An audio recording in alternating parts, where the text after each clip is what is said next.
welcome back to the Skinsider. We're on episode 2 of this season, or 3? Are we 3? 3. We're on 3. We're on episode 3. And big news, we got sponsored by Corona. So now we have Corona. We're actually totally kidding. We didn't want spicy margaritas today because Ashley got us breakfast this morning and it was the spiciest bagel. Yeah, it was really good though. Spicy cream cheese, and we literally could not do spicy. It was good. Here, cheers to episode 3. Yeah.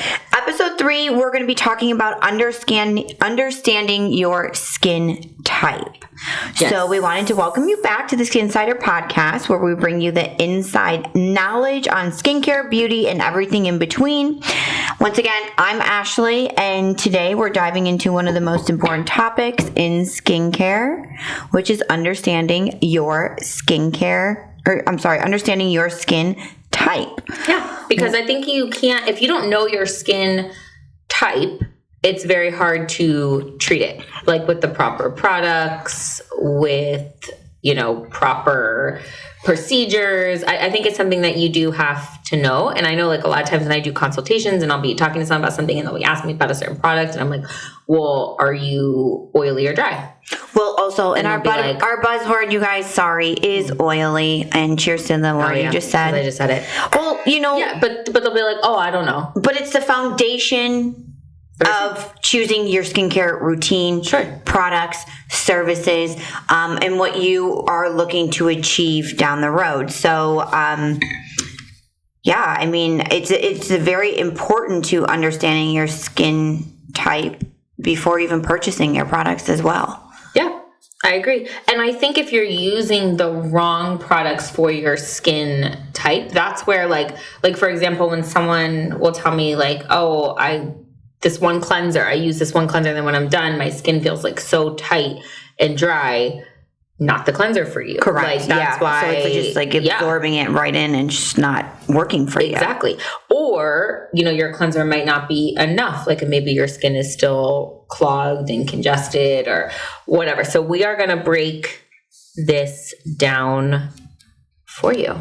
Yeah. So there are a couple different ways to actually determine what type of skin you have. And there's 4 specific ones. And the first one, Jacqueline's going to go ahead and address with you and talk to you a little bit about it and give you her opinion in education. Well, my basic is just starting with washing your face. Well, that's it. Wash your face. Does it feel dry when you're done? You could have dry skin, or it could just be the wrong cleanser for you. I will preface with that. That is something. Or, take a look at your skin when it's clean and bare. Do you see blackheads? Is your skin looking kind of congested? Are you still seeing these oil slicks when it's dry?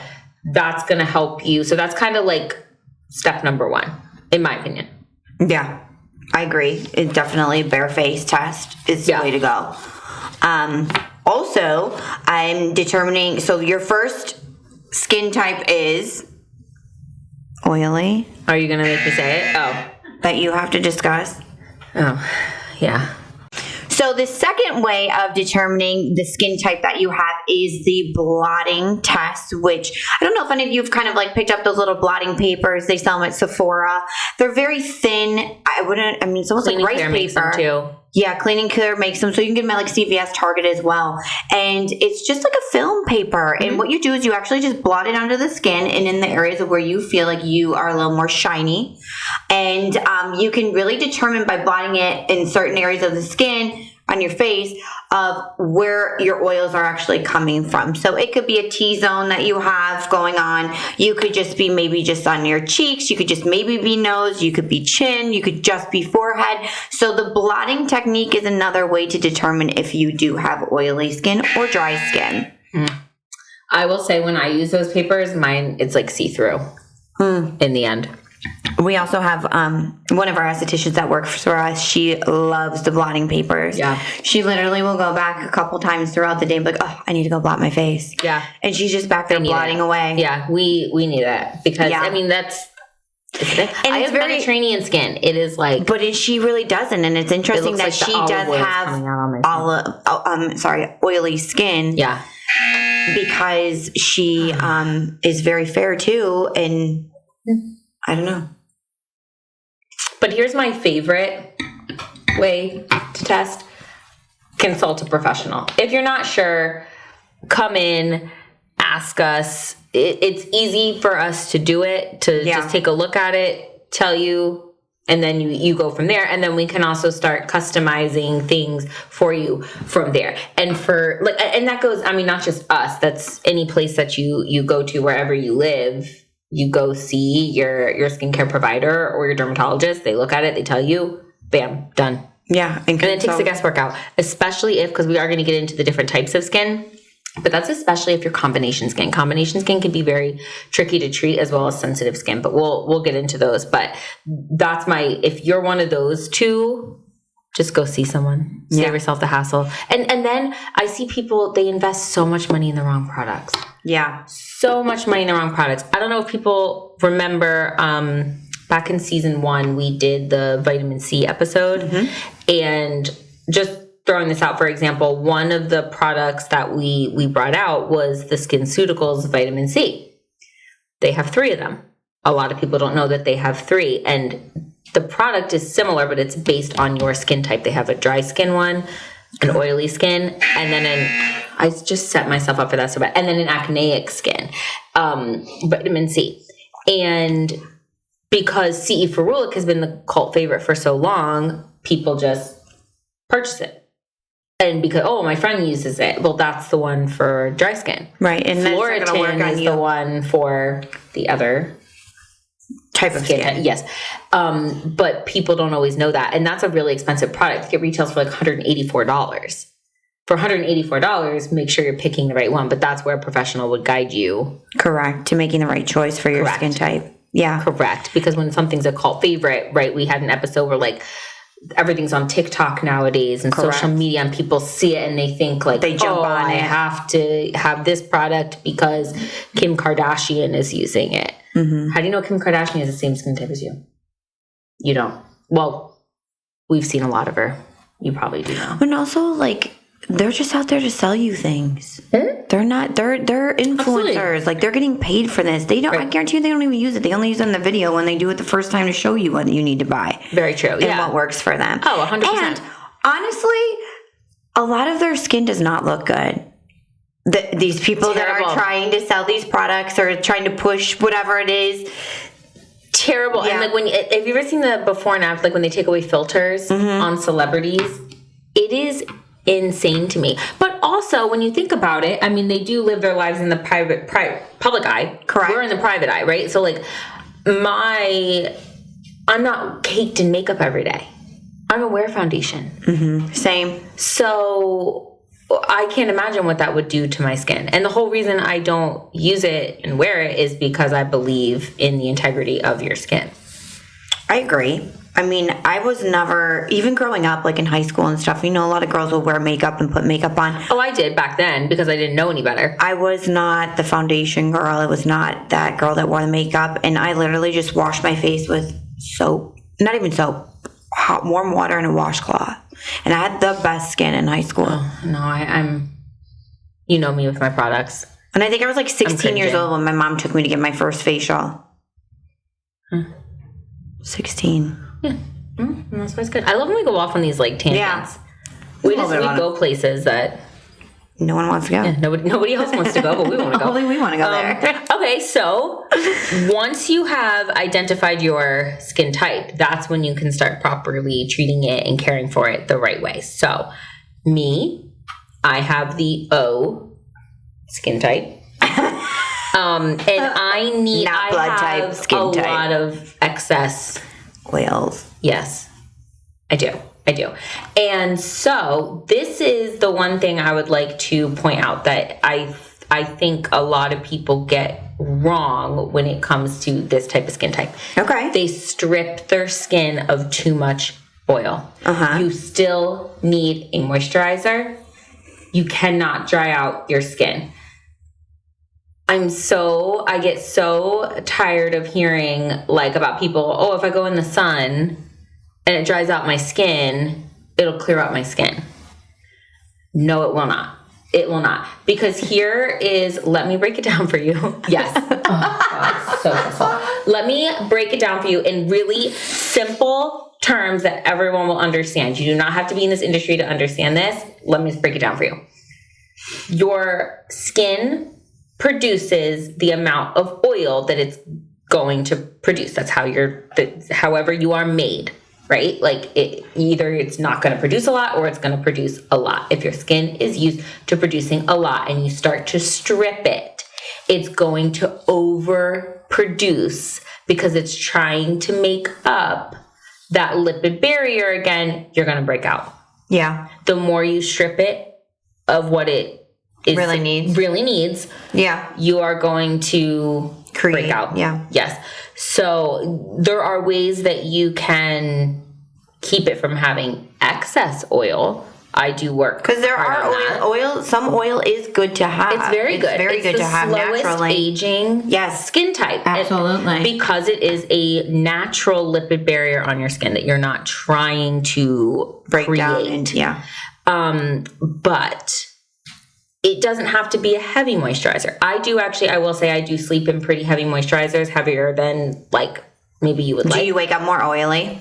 Oh yeah, for sure. But I like to sleep in that hydrating mask. And then during the day, I just wear like a tinted moisturizer, the Revision one for like matte skin. So it's not quite like as dewy as some of their other ones. Well, and also like you travel too. So you go to different, like temperature zone, like climates and different things like that. Like a lot of people do too. So you also have to adjust your products to the climate that you're in as well. Sure. I feel because I do need a different cleanser myself in Michigan when I'm home versus being here. I'm pretty constant with the oil production. Like I can be no matter where you are tundra and I would still be pretty, I gotta say, pretty oily. I love how she just says the tundra. Yeah. Like, okay. I've never actually been to the tundra. Now people are gonna ask me like, would you go? No, I don't think so. I mean, I would go anywhere. So I wouldn't say no, but I complain a lot. Okay. Like whoever went with me wouldn't have a good time. Okay. But would I go? Mm-hmm. And then I would complain the whole time about like how cold it was in being there. How cold does it get there? I don't know. Unbearable. I mean, there's parts of the world that are unlivable because of the temperature. Yeah. It's like when it gets super cold in Chicago and those people can't go to work. When the wind chill is very... Yeah, they like literally... Remember negative. That year that like all of Chicago got shut down? No. There's the polar vortex. Well, it's really windy there too. Yeah. So like that and they had the lake effect. So they do have that wind, like lake effect that comes. Yeah. So it does get really cold there. Mm-hmm. But still, I mean, you grew up in the cold. Ish. Not you, like them, people like in Chicago and stuff. You know, they grew up in the cold. Like, I mean, you should be able to handle that. Yeah. But. True. I mean, canceling school but work. I mean, we're all adults here. I don't know. If you told me like it's too cold, you can't go to work, I would be like, all right. Well, I will say when I go to Michigan in the winter, when I go for Christmas, I don't ever want to leave the house because it's so cold. Like my blood has totally thinned out from being here in Florida. That when I go home to the cold, like I'm shivering from the time I walk off that plane to the time I like unfreeze in Florida. It like physically like pains my skin. Yeah, and I like am by the fireplace the whole entire time. Yeah, I do the same thing. I sit by my fireplace in like my robe. I always have a robe. Yeah, I have my slippers. Yeah. Like you gotta prepare. Like, yeah, you do. You have got to prepare. I look like literally like my 99-year-old yaya. I love it. Like just bundled up, like just watching movies. Yeah. That's what Christmas time's all about, though. Oh yeah, that's very true. I love that. Like Home Alone. Yeah. Like, oh yeah, I love Home Alone. And being in the cold. So, anyways, we'll get back on topic here. Yeah. Thanks for staying with us, everybody. But for caring for those skin types, so that is going to be very important for people to learn how to care for those 4 skin types that we do have. So the oily, dry, combination, and sensitive skin types that we have. Dry, I think, Dry and sensitive to me need a lot of care, but. And you have very sensitive skin too, because you do have a little flare up sometimes. So no, I don't have sensitive skin. Like on my face, I have eczema though. Right, so that's a little more. But I do have reactive skin. Careful what you put on. You know, like lotions and body lotions. I'm sure would kind of like irritate your, you know, eczema if you were to have anything with a fragrant in it. So you do have to be careful with that. Mm-hmm. But yeah, that is sensitive skin. It's going to be someone that has like gets a little more red, a little more flush, that has a little bit of a breakout. For instance, one of our estheticians, rosacea, has super sensitive skin. I mean, you just touch her and her skin like turns red. That's how sensitive she is. And some people are allergic to fragrances, dyes, certain ingredients in certain products, and they're so limited with what they can use. You can't take like a harsh exfoliant to them. To a sensitive skin. Yeah. You need like hyperallergenic products, or, you know, they need like mineral sunscreens. Like there's, you know, a couple different things. Yeah. I think a really big one you have to watch out for is dry skin. Because when your skin has no lipid barrier, there's no protection to your skin. You could fry out in the sun then. Or my gosh, being in the cold. Yeah. Or harsh environments. You know, that wind is whipping around you and it's cold and you have no lipid barrier. You have to create one. Oh my God, your face would be so chapped. I know. So those are the people that need like a thicker, heavy moisture. They need like a nice, creamy, hydrating type of a cleanser, and then a nice hydrating, gentle. Yes, like moisturizer. Yes. Yeah. Like another cult favorite is triple lipid from Skinceuticals. You know, that's a big one. Hyaluronic acid. Oh, hyaluronic acid for is dry. Good. Yeah, ceramides. But the other big thing I forgot to say with sensitive skin is sometimes sensitive skin is not your skin type all the time, but it could even be a condition that you're dealing with as a result of something. I took a class once on chemo and radiation and what it does to your skin. So that it needs to be treated, you know, during that time period, but you very well might bounce back. Right, absolutely. Or like we were saying, different climates. Yeah. So you might have to treat your skin a certain way during a certain period of time and then flip it. I know a lot of people, like, you know, a lot of our snowbirds, they have completely different products in Florida. Their routine. Yes. Their routine, yeah. Than definitely they might have in New Jersey. Yeah. And that's fine to have that. Because, 100%. But then they also have learned over time what works best for them. And the key is knowing that it needs to be switched up and addressed. I do agree, though, that sometimes if you are using a product for a long period of time, that sometimes it could stop working for you the way that it used to in the beginning because you're so like used to that product now. Or your skin could change too. Yeah, your skin changes every 5 years. Yeah, your skin could just, I mean, we age. Yeah. As we age, our skin dries out. Yeah, you lose. And hydration with water, drinking, making sure you are hydrated is another nice thing for your skin to have always constantly hydration in it, is naturally with water, hydrating yourself naturally. So that's another one too. And eat all the greens that you can because your skin will be amazing. True. Yeah, True. Celery juice is great for skin. Oh, celery juice is good for like a lot of things. Everything. But when I did celery juice for, I think I did for like a month straight, my skin was amazing. I never had a breakout. Yeah. It really flushed my system too. It was actually really good health. Little month kick that I went on. And my skin does not break out because I keep it so moisturized. Mm-hmm. Like more than you would think. Like when I was younger, I would break out so much more because I would never use a moisturizer. I mean, this is obviously before I was in this industry, but I would never use a moisturizer because I thought I'm so forward that I don't. Yeah, I do. I do cheat. Like, I don't want to make it more greasy, and so I wouldn't, you know, touch it. And then as a result, I break out. Yeah. I mean, all the time. I don't like having cystic acne. That's a bad one. That's a hard one to kind of get under control. Mm. That's more hormonal. Can be. Yeah. Can be. Yeah. You know? But I think balancing is key for most common skin types and finding that balance and what works best for you. Especially if you have combination skin. Yeah. Combination skin is balance heavy. So combination skin is if you have skin that is oily and your finger was so on the trigger. Like you just knew it was going to happen. And it did. It's easier to drink than that tequila.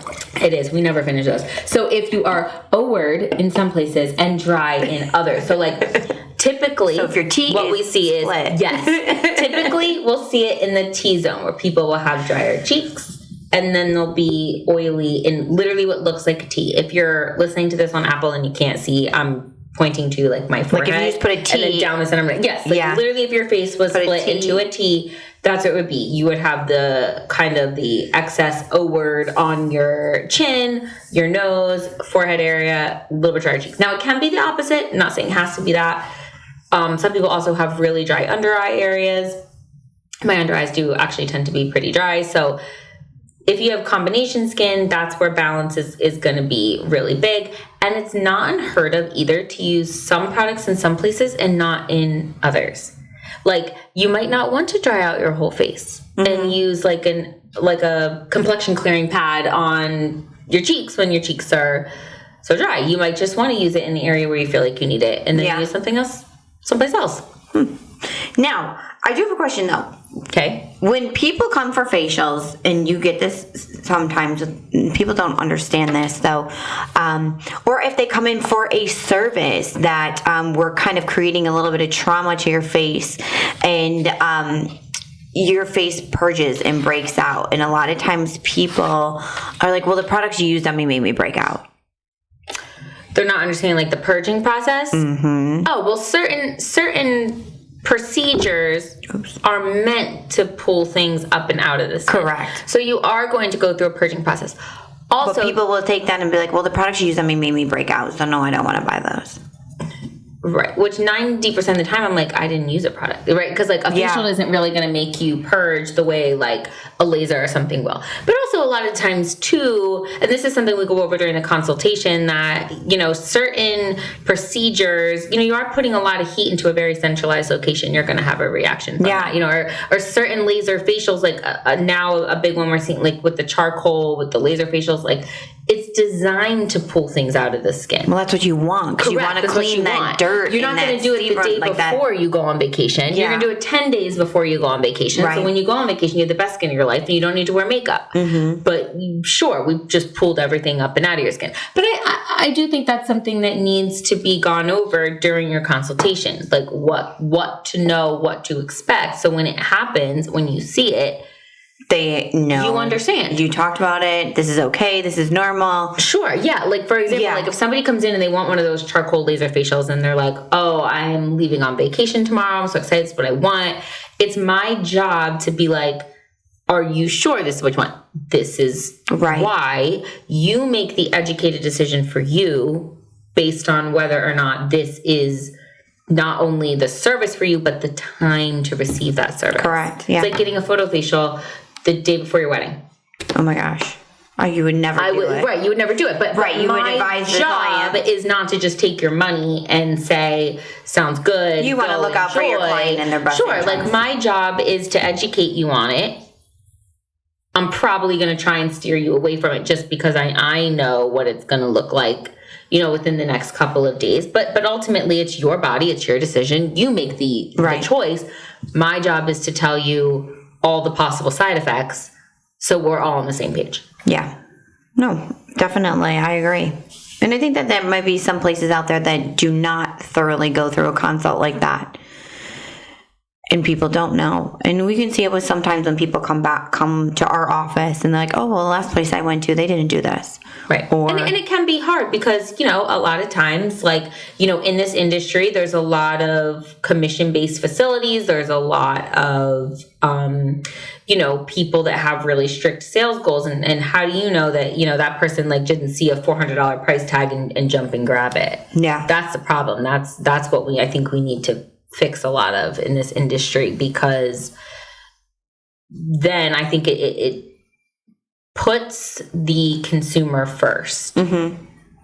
versus and their wallet first versus the businesses. Yeah. Or the providers.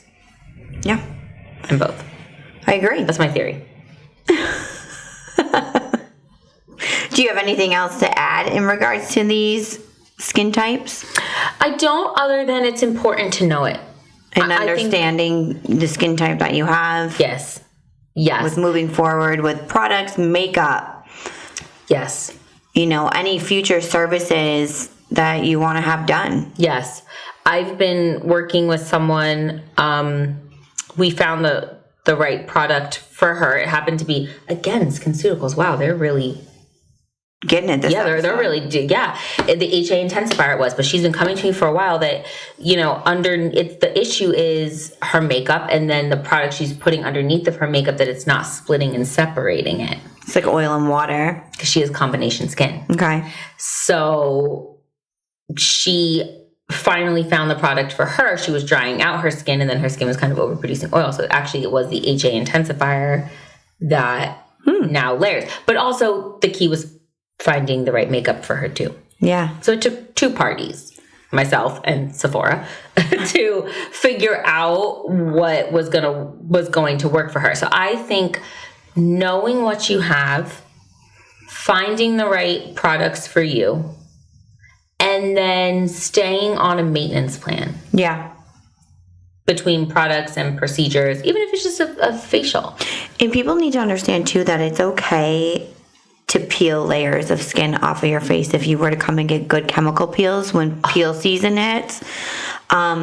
We call peel season here in Florida because obviously it's sunny all year round, and there's just like a little short window of time where like people really can come and get peels, and especially prior to holidays and holiday parties, events, and different things going on. But chemical peels are another good way to is a service for a good way to shed any dead layers of skin off the surface of the face to maybe start on a fresh new slate canvas. Yes, reset and rebalance your skin and your face. So I mean, I do agree in getting. I think one chemical peel a quarter is like very good for you, but that might be too much for some people. But there are now peels where you don't peel and you're going to still get that same look as if you were to get the peels where you did peel.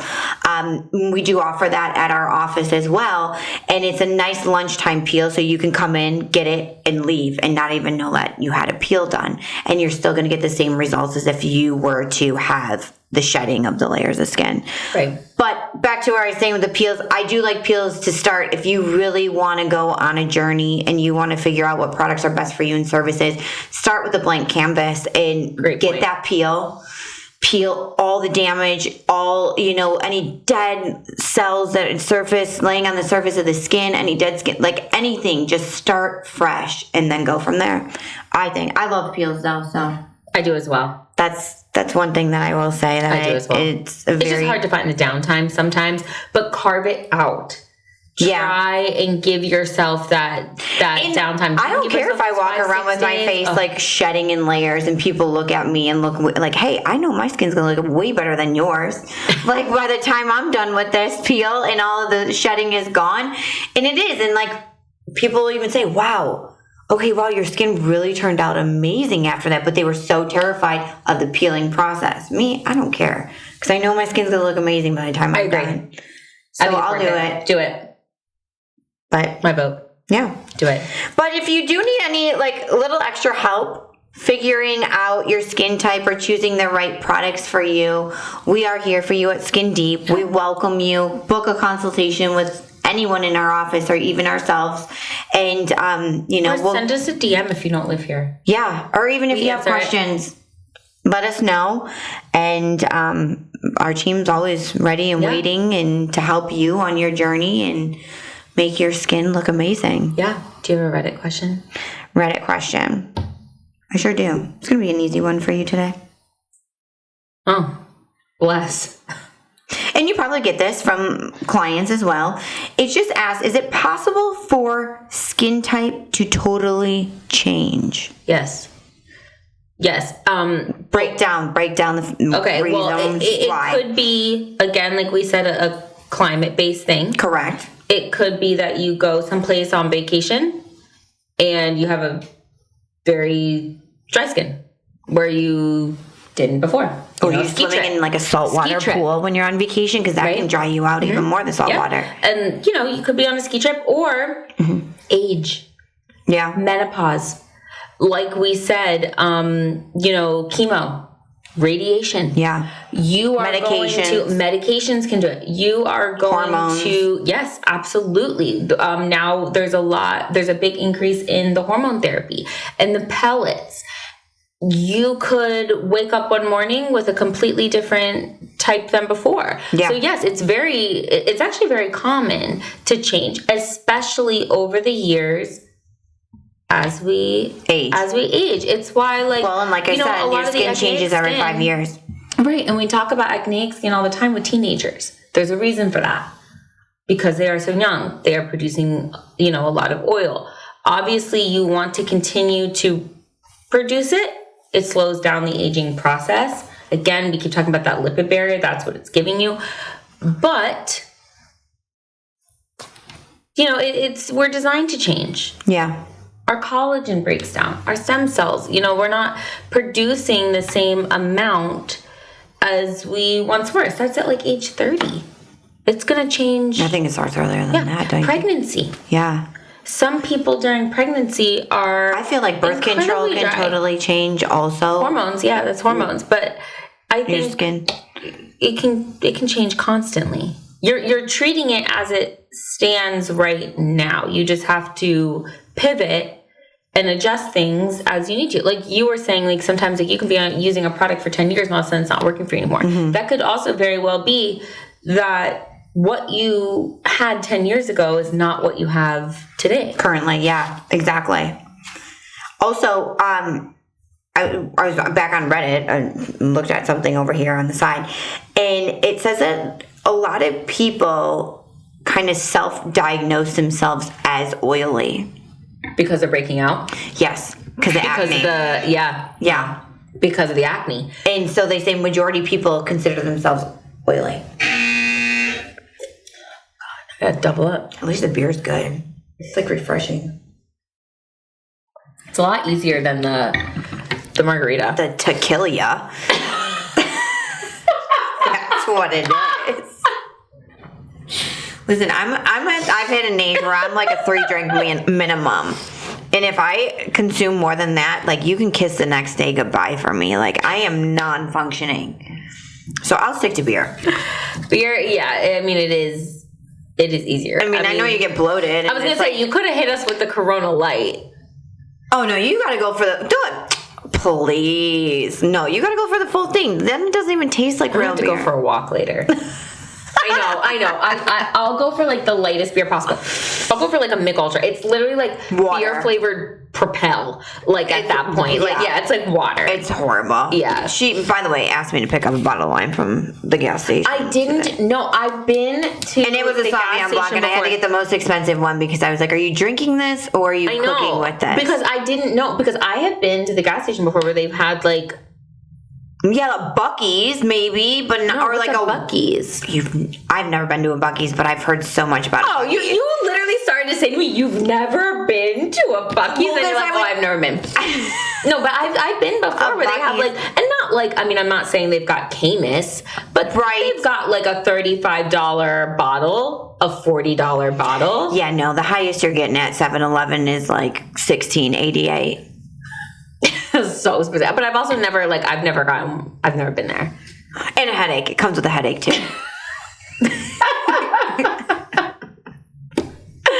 when I asked her to stop and pick it up for me, she was like, because my mom is coming for dinner tonight. Sorry. And I don't have time. So I was like, oh, while you're going, can you get this for me? Sorry. Yeah. I was like, can you get this for me? And she was like, are you going to drink it? Because Jacqueline cooks, and she cooks a lot, and sometimes she does, the reduction. She uses wine and a lot of different things. I do. That's why I asked the question, like, are you drinking or not? Because... No, see, even when I cook, this is the thing, even when I cook with wine... You drink the same wine you're putting in there? Yes, I do. I cook with nice wine. Because to me, if I don't want to drink it, I'm not going to put it in my food. So I do cook with nice wine. But the heat, like... All I know is... My queen Ina Garten said one time, Yeah. you always cook with something you'd like to drink. Okay. And ever since then, if I won't drink it, I won't cook with it. I put Grey Goose in my vodka sauce. See? Actually, That's my point. Because you... So Yeah. what am I drinking tonight? Well, it's a New Zealand one, so I did do good Alright, with so it's that better than, because like- I did, because Sauvignon Blancs from New Yes. Zealand are good, Yes. the white ones. So I did do well with picking that one out, but I think it was like She got help with the sommelier at 7-Eleven for this. yeah, attendant. really helped me. I had a great purchase. They were rolling taquitos or what are those things? Like They're taquitos. Oh, is that what they're called? Yeah. Oh. Or yeah, they have taquitos over there. And like the 7-Eleven. pizza They have and little then panda bonos too in the What? heater. They're panda bonos. It's like a Colombian, like it's bread with like some cheese. Yeah, I don't know why they have them at 7-Eleven, which I think is so weird that they have those at 7-Eleven. They're like a little bread. They also had wine. They have wine. I was gonna get us a candy bar, but they didn't have my favorite candy bar. But I did get us some lotto tickets and scratch offs. She did. She came in with like a whole bag. I was like, I thought you were just gonna go Send me and the like store get and I'll buy anything. I can find anything, anywhere to buy anywhere. It doesn't matter. I'm good at it. I'm good at spending your money. But it was ours. Yeah, I was gonna say, whose money? It's our money. It was our money. It is our money. But so with these, I'm glad. I want to jump back real quick. Sorry, into our whole skin types that we have. Now, with the skin types that we did discuss, what services do you like to pair with them? Or what would you like? Well, facials to me is like a really big one. Like if you're really dry, I like to get you like really reset. Mm-hmm. If you are the O word, I feel like you were like reaching for your phone, like you were just ready for the buzzer. Like we're here for it. Yeah, I got anxiety. I had to go out for that. And chemical peels would be sure. Sure. Absolutely. I do like the laser rejuvenation facial though, because for me that's like a power washer for your skin. And if anyone can understand how a power washer works, you're congested. Yes, literally this laser that we have just blasts your face and your pores, and you can see the smoke and like the dirt and stuff like coming out of it when you go back and forth. It's extremely satisfying. We should do a video on that for people with the mask. And I remember mask. Shortly, like not too long ago, someone who came into, she was going to Egypt, and it was going to be so hot there that she didn't want to have to wear any type of makeup. So she just wanted her skin to look really good, and she tends to break out quite a bit. So she was worried about needing like a foundation or a concealer or something that was literally just going to melt off of her face. So we were talking about it, and her initial thing was like, I need a really good facial before I go to Egypt, and I don't want to have to deal with this. And I said, let's do the laser facial. And so she did. Yeah. And I told her, give me like, a week before you go to 10 days before you go. You're almost going to kind of forget that you did it. And then you're going to be there and have this like beautiful, like airbrush skin. And she did. And she ended up being featured in something in like Naples Illustrated magazine, and she referenced it because they were saying something about like how nice her skin was, and, like what's your favorite part of what do you rely on, and she listed her product as the True Physical from Revision, which I use the matte one. She used the True Physical for me, and then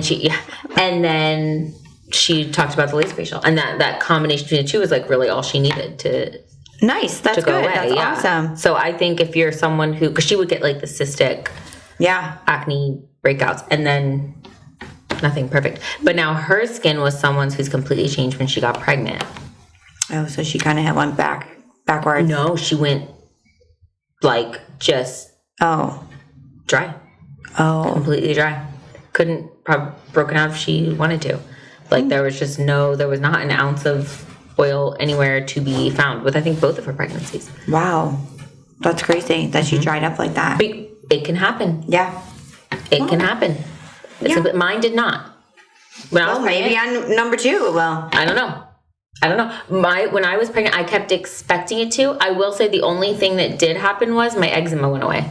Really? My eczema completely went away when I was pregnant, and I was like, thank you, Jesus, I am So you wonder cured. if it's like some type of hormone that you're making in your body? And it came right back after. Not right back, like, but...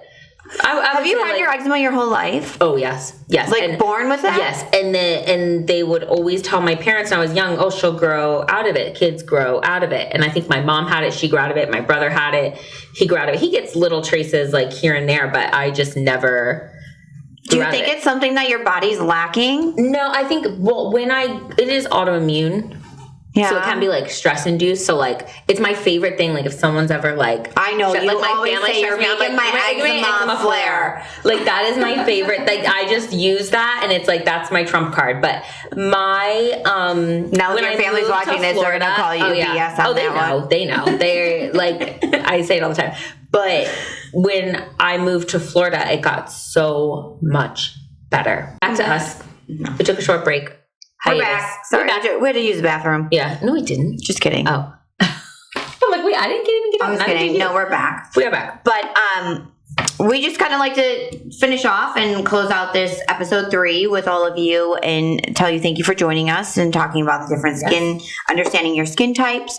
And if you do have any further questions or concerns on anything, please, you could email us. You could send us a message on DM, any of our platforms, and we're here to help you at Skin Deep if there's anything that we can do for you. Yeah. And we appreciate you coming back, watching us, and don't forget to love your skin.